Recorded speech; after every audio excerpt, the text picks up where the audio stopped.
So this video is coming at you a little bit late. A little bit late. It's coming out pretty late, to be honest with you, for what I did today. Which was a whole lot of nothing, which is bad in the grand scheme of, like, I told you guys, we're here to upload a video every day. And it's like, if I don't do anything, why are we uploading a video every day? Why are we sitting here talking about what I read? But I don't know. I needed the day off. I needed it off. But I did listen to a little bit now of more of the love lyric. And besties, this book does not get any better. In fact, I was paying attention this time, and I would say I'm about 25% in at this point.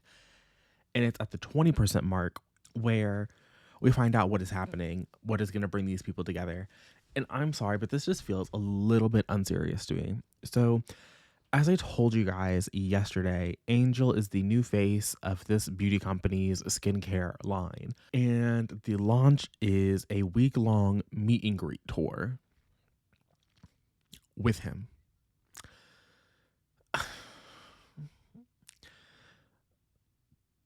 This isn't to say that I am the world's foremost expert on what people are doing these days when it comes to beauty releases.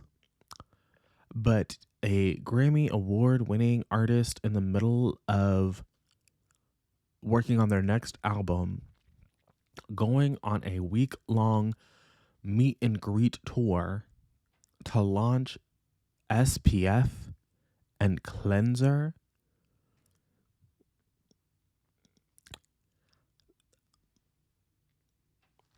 Who's doing that? Like...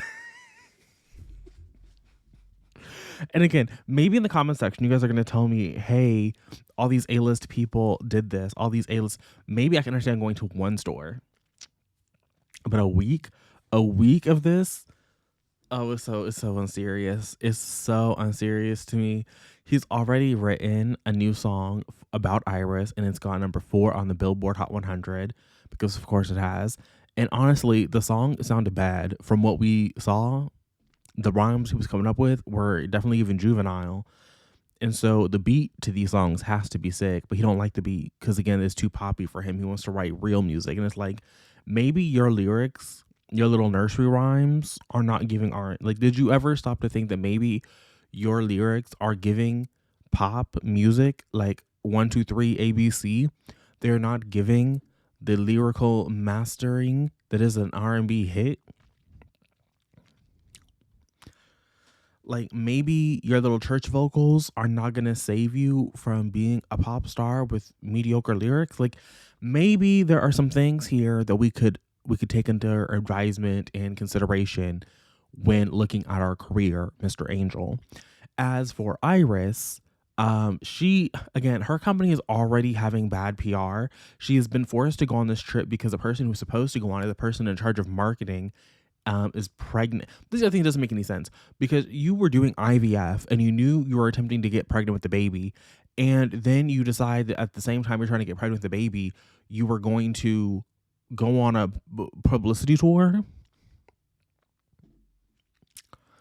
And so she's having complications because not complications, but it seems to me from the reading that I was doing that she was like pretty far along in the gestational period, that like the idea that you were going to be crisscrossing the country on this publicity tour for a week seemed, I don't want to say like, pregnant people can't do anything, because clearly pregnant people all over the world be doing shit that Monty couldn't do in a non-pregnant state.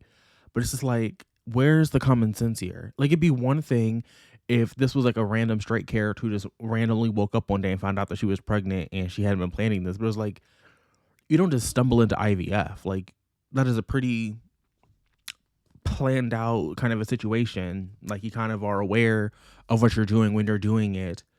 I'm pretty sure you have to have like scheduled appointments for some of that shit. Like, you just don't just wander into the clinic one day and then boom, here you are in the middle of IV. Like, so the idea that you would be planning this work function and you wouldn't have it seems a little bit silly to me. Now, again, I guess you can't maybe plan for any kind of complications or whatever, however you're going to react to being a pregnant person. But that when she walked into the office and her boss was like, yeah, I'm pregnant, I can't do this, I need you. Nobody else in my department, I need you. Meanwhile, the last thing that homegirl touched was that influencer trip where everybody got fucking food poisoning, and every time they bring it up, it's like, well, it's not my fault. I couldn't have accounted for the fact that the resort was going to fire the head chef and they're going to hire somebody else, and that person that they hired was going to give everybody food poisoning. Like, that's true. You couldn't have accounted for any of that. But the last thing that your brand did was poison a bunch of influencers. And now here you are 2 months later, crisscrossing the country with a Grammy Award winning music artist launching SPF. Also, why is a beauty brand just, I guess a lot of beauty brands came out with skincare later, but like, just now you're coming off fucking SPF? Like, that's the revolution? The revolution is a cleanser and SPF? Christina Forrest, be so fucking for real. Like, and this, I think, is why the girlies, I don't know, like, be serious. What happened to seriousness? We used to be a serious society with serious books, and even the romances I felt were taking themselves seriously. But I think this one is trying a little bit too hard to be, I don't want to say wholesome, but it's like, it's just doing too much. Angel's like, oh, you don't need to apologize for this. You can do whatever. It's just, I don't know. I need a little more great. I need a little more. I need, a little bit.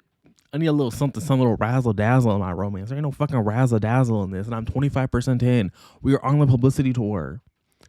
We're in the scenes where these characters are supposed to be falling in for each other, and it's unserious. What do you mean you guys are on a publicity tour? This man is the new face of your skincare line at the very first location. He doesn't know how to put on the. He doesn't know how to put on the. He doesn't know how to wash his face. They're doing an event at a beauty store. And there's no water. There's no water bottle. There's nothing. And this man's trying to put fucking cleanser on his face. Then she runs over and is like, no, here, we're going to use a moisturizer. He doesn't know how to apply the moisturizer. He doesn't know how to apply the sunscreen. Like, how is this not a disaster? And it's supposed to be, I think, like, oh, they're going to see these photos of her applying, the product for him. And like, maybe if I was seeing this in the privacy of a hotel room, this could be sweet. But again, this is a company whose last PR thing was poisoning a bunch of influencers, making them get sick, sending them on a vacation where they all got sick. Like, this is I don't say it's a disaster, but it's not good. Like, if I was sitting on TikTok and I was scrolling through and I was seeing videos of a man who was going to be the face of a skincare line, he didn't know how to apply the product. I'm not thinking, oh, that's so romantic. Look at him in this cutesy, makeup company person. I'm thinking, wow, these people are so fucking stupid. So that is my problem with this. I'm going to finish it at some point, and I would love for it to be today. But as I said, on Friday at this point, I do have to work tomorrow. Not Friday, Thursday. Today is Friday. I do have to work tomorrow, and so I won't be listening to this book at the restaurant. I still don't know if I work at the hotel this coming week. I don't think that I do. So I'm going to have to just suck it up and listen to this book on my commute to work, on my commute home from work, and when I'm, making my dinner tomorrow. But I definitely don't feel bad that I waited this long to pick this one up, but I don't know. I'm not loving this. I think this was maybe what I know that I requested this under the assumption that it would be one of Kenya's picks for the book club that she runs. And so if it was a pick, I'm gonna have to go double check. I'm gonna have to go see what they thought, because right now I think this is all pretty foolish. And I trust the book clubs. Usually I feel like we're kind of on the same page, me and a couple of the members. So if this was one, I don't think I will be alone in thinking this was silly and unserious, and I can feel validated in my emotions, because I'm pretty sure if I open up Goodreads is gonna lie to me. Goodreads is gonna bullshit me and say that this was somebody's favorite book of the year, and I just refuse to believe this could be somebody's favorite book of the year. So that's what I thought about this one. I'll see you guys again tomorrow. Also, I guess while I'm here, I did watch that Alabama-Oklahoma game today, and I don't think that either of them were really, national championship material, but I will say that it was very clear that Alabama wanted it a lot more than Oklahoma wanted it. I think that Alabama would have been a lot more embarrassed to have been, to lose Oklahoma than Oklahoma. And I'm pretty sure they did lose. I've not looked at the final score. When I left the restaurant, they were down. I think Alabama had just gotten the ball back. Let me just Google it right now. Let me just double check, because yesterday I was like, I don't know who won that Seahawks game, and the Seahawks came back to beat the Rams, and that was crazy.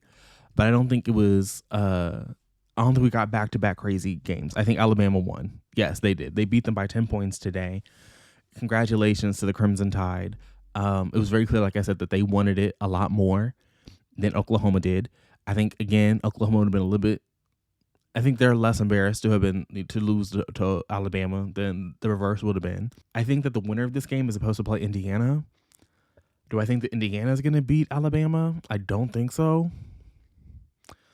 I mean, I know that Indiana's gone undefeated, and I don't subscribe to the belief that the SEC is a gauntlet and that they're just the creme de la creme of college football. I don't believe that in my spirit, but I also don't know enough about Indiana to be like, yeah, they're going to win. So as a blind man leading the blind here, I do think Alabama's probably going to beat Indiana, but I'm hoping that it's a better game than this Oklahoma game, because this Oklahoma game I think was a little bit embarrassing. It was embarrassing to watch for me at the restaurant. So those are my thoughts. Like I said, I'll be back again tomorrow or later today at this point. So stay safe, stay hydrated, and until next time, bye.